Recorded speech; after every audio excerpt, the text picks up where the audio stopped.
वंदे मातरम। बहुत स्वागत है आप सभी का नेटवर्क 10 पर। आपके साथ मैं हूं मनीषा शर्मा। 3 बज चुके हैं और वक्त हो चला है 3 बजे की 3 बड़ी खबरों का।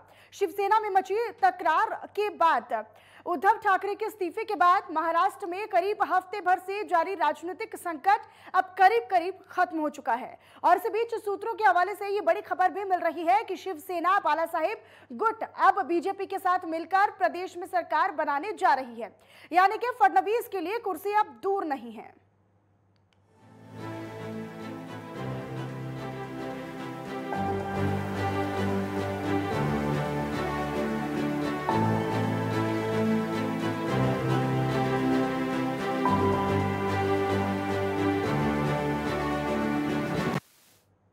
तो कुर्सी अब दूर नहीं। जी हां, दरअसल शिवसेना में मची तकरार के बीच उद्धव ठाकरे के इस्तीफे के बाद महाराष्ट्र में करीब हफ्ते भर से जारी राजनीतिक संकट अब करीब खत्म हो गया है। और इस बीच सूत्रों के हवाले से ये बड़ी भी जानकारी मिल रही है कि शिवसेना बाला साहेब गुट अब बीजेपी के साथ मिलकर प्रदेश में सरकार बनाने जा रहा है।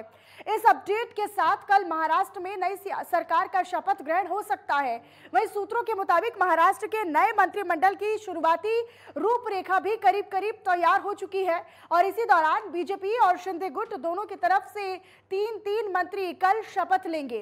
प्रदेश में राजनीतिक संकट खत्म होने को है, जो कि फॉर्मूला उसके लिए तैयार किया गया है। उसके तहत अब बीजेपी के देवेंद्र फडणवीस राज्य के मुख्यमंत्री होंगे और वहीं एकनाथ शिंदे उप मुख्यमंत्री हो सकते हैं। कहा यह भी जा रहा है कि एकनाथ शिंदे का साथ देने वाले सभी विधायकों को मंत्रिमंडल में समुचित भागीदारी भी दी जाएगी।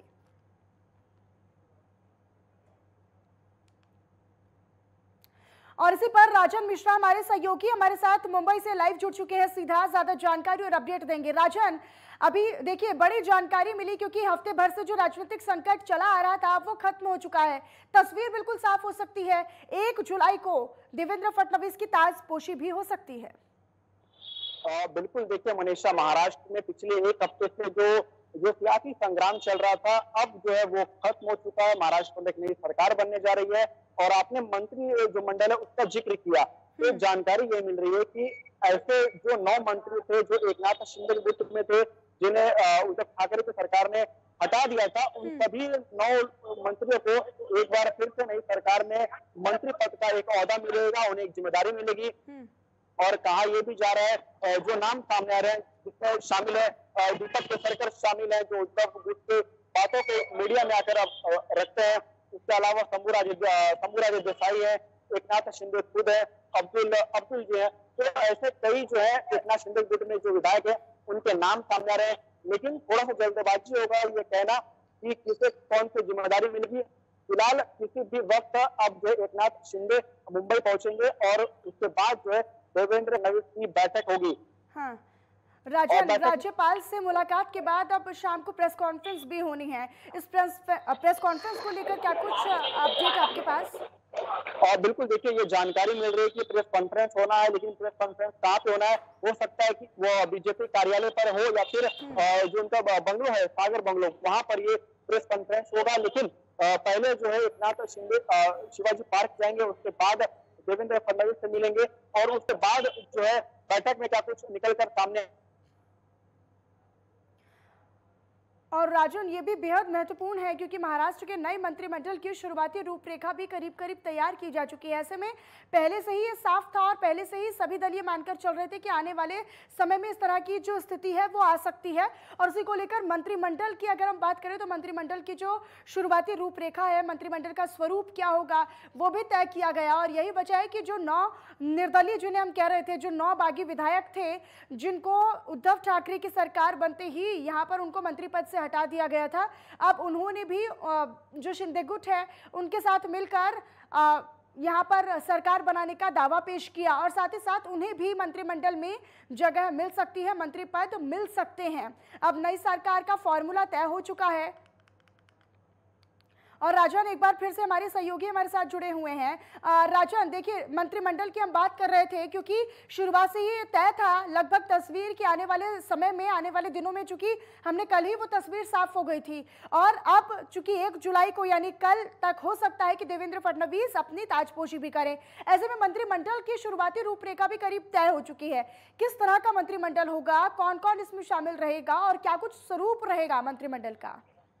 बिल्कुल देखिए मनीषा, इस पूरे सियासी जो संग्राम चल रहा था, इस पूरे ड्रामे का स्क्रिप्ट, किसे कौन सा कैरेक्टर प्ले करना, ये सारी चीजें जो थी वो पहले ही तय हो चुकी थी।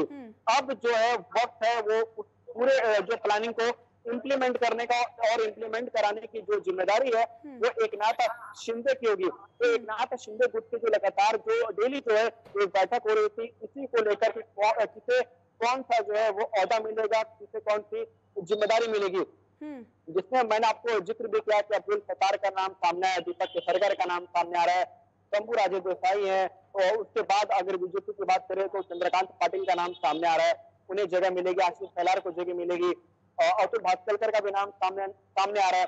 तो नामों की चर्चा हो रही है, लेकिन अभी तक आधिकारिक जो है किसी के नामों की पुष्टि नहीं हो रही है। और देखा जाए तो उद्धव ठाकरे के खेमे में अभी जो है बहुत ही भावुक है। जो कार्यकर्ता, मैंने कुछ कार्यकर्ताओं से बात की, वो यही कह रहे कि 2.5 साल का जो है समय हमें मिला और ये 2.5 साल में हम शिवसेना को महाराष्ट्र में फिर से खड़ा करेंगे, उसी जो है ऊर्जा के साथ हम शिवसेना को मजबूत करेंगे और बीएमसी चुनाव में एक बार फिर से जो है शिवसेना का परचम लहराएगा, जो कार्यकर्ता को कहना है आमतौर पर। मनीषा। बिल्कुल राजन, और देखिए ये बेहद ही दिलचस्प भी है। जिस तरीके से 2.5 साल पहले की जो हमने तस्वीर देखी थी उसमें रात को ही सरकार बदली, सीएम बदला, और इस बार भी पूरी प्लानिंग के साथ, पूरी तय चीज़ों के साथ ही इस तरह की तस्वीर बनाई गई है। ठीक है, बहुत शुक्रिया राजन, अपनी नज़र लगातार बनाकर रखिएगा, आगे भी आपसे जानकारी लेते रहेंगे। वहीं दूसरी तरफ अगर हम बात करें, क्योंकि जिस तरीके से यहाँ पर देखा गया कि महाराष्ट्र में सियासी संकट जिस तरीके से बरपाया, उससे तस्वीर साफ हो चुकी है कि 1 जुलाई यानी कल तक जो सीएम है वो चेंज हो सकते हैं। और इसी बीच रुक रहे एक छोटे से ब्रेक के लिए, आप बने रहिएगा नेटवर्क 10 के साथ।